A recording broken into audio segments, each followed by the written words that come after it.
So there you have an introduction to practicing scales.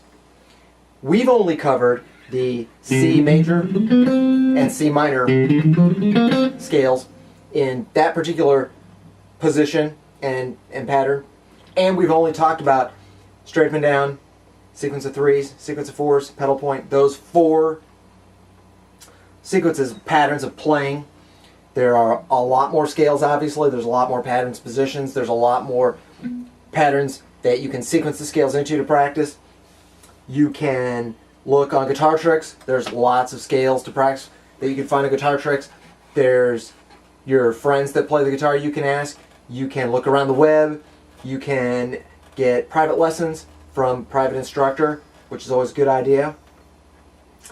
Any one of those sources are a great place to find other scales and other musical patterns to practice in the wide world of music. You should dig into all of them.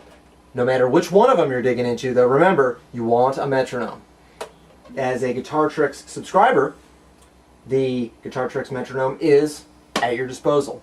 You can also get a real-world metronome, one of those little guys that tick-tocks back and forth, or one of the new little electronic ones that has all the buttons and gizmos and stuff like that. Whatever one you use is fine as long as it is an objective time measuring device so that you can measure your progress and improvement or lack thereof so that you can learn to play in rhythm properly. It is an absolutely indispensable, fundamental component of music to be able to play in time, in rhythm.